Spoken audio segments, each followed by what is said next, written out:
پیارے دوستو، آج کی ویڈیو میں ہم آپ کو بتائیں گے کہ حضرت امام حسین علیہ السلام نے جس شیر کو پالا تھا وہ شیر ابو الحارث کہاں سے آیا تھا، اور بچپن میں آزاد کیا ہوا وہ شیر کس طرح سے 10 محرم کو کربلا میں امام حسین علیہ السلام کی شہادت کے بعد پہنچا، اور اس کے بعد فوج یزید کے ساتھ اس نے کیا کیا۔ ویڈیو کی تفصیل میں جانے سے پہلے آپ سے گزارش ہے کہ ہمارے چینل کو سبسکرائب کر لیجئے اور بیل آئیکن کو ضرور دبا دیجئے گا۔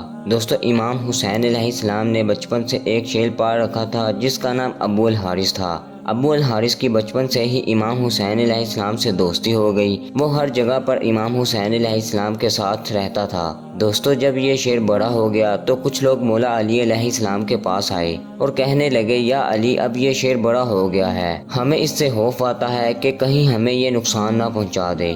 مولا علی علیہ السلام گھر تشریف لائے اور امام حسین علیہ السلام سے کہنے لگے، بیٹا، میں نہیں کہہ رہا، لیکن عرب کے لوگ کہہ رہے ہیں کہ ابو الحارث جوان ہو چکا ہے، اب اس سے ہمیں خطرہ ہے، بیٹا ابو الحارث کو آزاد کر دو۔ دوستو، یہ سننا تھا کہ امام حسین علیہ السلام کی آنکھوں میں آنسو آ گئے۔ مولا علی علیہ السلام کو دیکھ کر مسکرائے اور اپنے بابا کی گردن میں پیار سے باہیں ڈال کر کہا، جی بابا، جیسے آپ کا حکم۔ امام حسین نے فرمایا کہ بابا، آج کا دن نکال لیں، کل ابو الحارث آپ کو نظر نہیں آئے گا۔ جب حسین علیہ السلام تہجد کے وقت شیر کو خوراک دینے کے لیے گئے تو ابو الحارث نے کہا کہ مولا، آج اتنی جلدی؟ تو حسین علیہ السلام نے ساری بات ابو الحارث کو بیان کر دی۔ ابو الحارث نے کہا، ٹھیک ہے، میں جاتا ہوں، لیکن ایک شرط ہے کہ ایک دفعہ ملاقات ضرور ہو۔ دوستو، روایات کے اندر ہے کہ امام حسین علیہ السلام نے فرمایا کہ ایک تاریخ یاد رکھنا، 10 محرم 61 ہجری، میدان کربلا کے ٹیلے کے پاس سے تمہیں ایک آواز آئے گی، بس اس آواز پر چلے آنا، مجھ سے ملاقات ہو جائے گی۔ ابو الحارث نے کہا کہ مولا، آواز کون دے گا، آپ؟ تو آپ نے فرمایا نہیں۔ ابو الحارث نے کہا کہ آپ کے بھائی عباس؟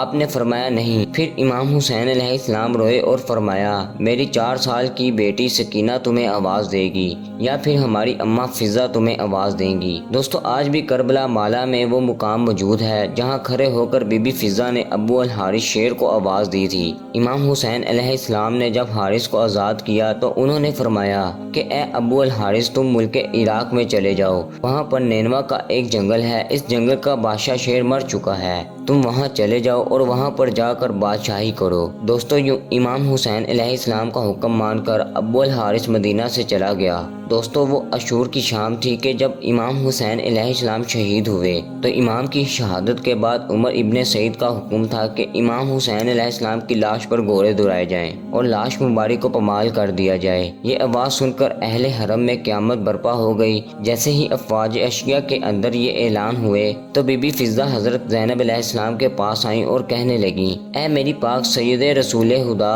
صلی اللہ علیہ وآلہ وسلم کے ایک صحابی جو سمندر میں سفر کر رہے تھے کہ اس کی کشتی ٹوٹ گئی، وہ کشتی کے ایک لکڑی کے تہتے کا سہارا لے کر ایک جزیرے میں پہنچا۔ اس ویران جزیرے میں اس نے ایک شیر کو دیکھا۔ وہ صحابی شیر کو کہنے لگا کہ مجھے اذیت مت دینا، میں رسول خدا صلی اللہ علیہ وآلہ وسلم کا غلام ہوں۔ تو اس شیر نے جیسے ہی اس صحابی کی بات سنی تو وہ اسے مارنے کی بجائے اسے صحیح رستے پر لے گیا۔ بی بی فضہ نے فرمایا، اے میری پاک سیدہ، اس علاقے میں بھی ایک شیر رہتا ہے، آپ مجھے اجازت دیجئے، میں اس شیر کے پاس جا کر اسے بلاتی ہوں اور ظالموں کے ارادے سے اسے آگاہ کرتی ہوں۔ جناب فضہ جنگل کی طرف جانے لگیں اور انہوں نے ابو الحارث کہہ کر شیر کو صدا دی۔ جیسے ہی بی بی فضہ کی آواز بلند ہونے لگی تو شیر چند ہی منٹوں میں ان کے پاس پہنچ گیا۔ بی بی فضہ نے فرمایا، اے ابو الحارث، کیا تجھے معلوم ہے امام حسین علیہ السلام کے جسم اطہر کو پامال کرنا چاہتے ہیں اور لاش مبارک کو پامال کرنے کے بعد یہ گھوڑوں کے ٹانپوں سے ان کی لاش کو ناقابل شناخت بنانا چاہتے ہیں۔ یہ سن کر وہ شیر ابو الحارث بی بی فضہ کے ساتھ آ گیا